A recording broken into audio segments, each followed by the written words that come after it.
fairy tale and more. Please like and subscribe my YouTube channel.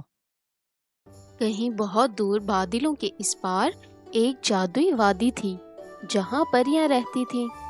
یہ وادی اتنی خوبصورت تھی کہ اس میں ہر طرف چمکتے ہوئے پھول کھلتے رہتے تھے، درختوں پر سنہری پتے اور ندی کا پانی چاندی کی طرح چمکتا۔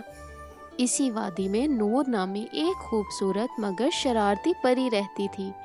نور کے پاس جادوئی طاقتیں تھیں، لیکن وہ اکثر اپنی طاقت کو کھیل تماشے میں ضائع کر دیتی۔ وہ کبھی درختوں کے پتوں کو نیلا کر دیتی، کبھی جھیل کا پانی ہوا میں اڑا دیتی اور کبھی پرندوں کو الٹے اڑنے پر مجبور کر دیتی۔ پریوں کی ملکہ جو بہت نیک دل تھی، کئی بار اسے سمجھا چکی تھی کہ جادو کو صرف بھلائی کے لیے استعمال کرنا چاہیے، مگر نور اپنی حرکتوں سے باز نہ آتی۔ ایک دن نور نے بہت بڑی شرارت کر ڈالی۔ جنگل میں ایک ننھا خرگوش مزے سے گھاس کھا رہا تھا۔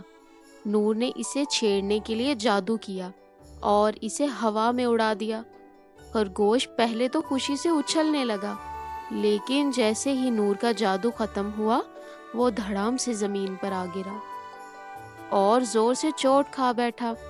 اس کی آنکھوں سے آنسو بہنے لگے۔ یہ دیکھ کر جنگل کے تمام جانور بہت غصے میں آ گئے۔ چڑیاں، بندر اور خرگوش سب مل کر پریوں کی ملکہ کے پاس جا پہنچے اور شکایت کی۔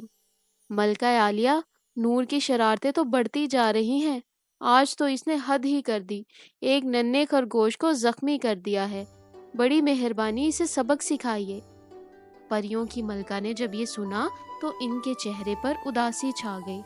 انہوں نے فیصلہ کیا کہ اب نور کو اس کی غلطیوں کی سزا دینی ہی ہوگی تاکہ وہ اپنی طاقت کا صحیح استعمال سیکھ سکے۔ نور کو دربار میں بلایا گیا۔ جیسے ہی وہ پہنچی، اس نے دیکھا کہ سب پریاں سنجیدہ نظر آ رہی ہیں۔ ملکہ نے کہا، نور، تمہاری شرارتوں کی وجہ سے معصوم جانوروں کو نقصان پہنچا ہے۔ ہم نے تمہیں کئی بار سمجھایا، لیکن تم نے اپنی طاقت کا ہمیشہ غلط استعمال کیا۔ اب تمہیں ایک سبق سکھانے کے لیے ہم تمہیں 1 سال کے لیے انسان بنا رہے ہیں۔ نور حیران رہ گئی، لیکن ملکہ عالیہ، میں انسان کیسے بن سکتی ہوں؟ میں تو ایک پری ہوں، اس نے گھبرا کر کہا۔ لیکن تب تک ملکہ نے اپنا جادو کر دیا تھا۔ نور کے خوبصورت سنہرے پر غائب ہو گئے، اس کی چمک ماند پڑ گئی اور وہ آہستہ آہستہ ایک عام انسان کی شکل میں زمین پہ جا گری۔ نور کو ایک چھوٹے سے گاؤں میں اتار دیا گیا، جہاں سبھی لوگ محنت مزدوری کر کے اپنی روزی کماتے تھے۔ ایک مہربان عورت جس کا نام اماں بی تھا، اس نے نور کو اپنے گھر میں پناہ دے دی۔ اماں بی نے اسے اپنی بیٹی کی طرح رکھا، لیکن نور کو وہاں کا رہن سہن بالکل پسند نہیں آ رہا تھا۔ یہ کیسی زندگی ہے؟ یہاں نہ اڑ سکتی ہوں، نہ جادو کر سکتی ہوں، نہ ہی میں کچھ اپنی مرضی سے بدل سکتی ہوں۔ نور نے بہت پریشانی سے سوچا، لیکن اسے جینے کے لیے کچھ نہ کچھ تو کرنا تھا۔ اماں بی نے اسے کام سکھایا، کھیتوں میں مدد کرنے کو کہا اور دوسروں کے ساتھ مل کر رہنے کا درس دیا۔ نور، جو پہلے اپنی جادوئی طاقتوں کے بغیر کچھ بھی نہیں کرتی تھی، اب آہستہ آہستہ محنت کرنے لگی۔ ایک دن نور نے دیکھا کہ گاؤں کے کچھ بچے بھوکے بیٹھے ہیں، کیونکہ ان کے والدین غریب تھے اور کھانے کے لیے کچھ تھا نہیں۔ پہلے تو نور نے سوچا کہ اگر اس کے پاس جادو ہوتا تو وہ جھٹ سے کھانا بنا دیتی، لیکن اب وہ جادو نہیں کر سکتی تھی، لہٰذا نور نے خود محنت کرنے کا فیصلہ کیا۔ اس نے اناج کے کھیتوں میں کام کیا، فصل کاٹی اور اس کی کمائی سے ان بچوں کے لیے کھانے کا انتظام کیا۔ جب بچوں نے خوش ہو کر نور کا شکریہ ادا کیا تو اس کا دل خوشی سے بھر گیا۔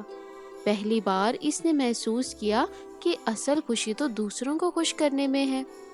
اسی طرح دن گزرتے گئے اور نور ایک نیک دل اور ہمدرد لڑکی میں بدل گئی۔ اب وہ ہر کسی کی مدد کرتی، کسی کو تکلیف نہ پہنچاتی اور اپنے کام سے خوشی محسوس کرتی تھی۔ جب 1 سال مکمل ہوا تو اچانک ایک رات آسمان پر روشنی چمکی اور پریوں کی ملکہ ظاہر ہوئی۔ نور، کیا تم نے اپنی غلطی سے سبق سیکھا؟ ملکہ نے پوچھا۔ نور نے عاجزی سے سر جھکا کر کہا، ہاں ملکہ عالیہ، میں نے سبق سیکھا کہ جادو کا اصل مقصد دوسروں کی بھلائی کرنا ہے، نہ کہ ایسے پریشان کرنا۔ میں نے محسوس کیا کہ محنت، محبت اور ہمدردی سب سے بڑی طاقتیں ہیں۔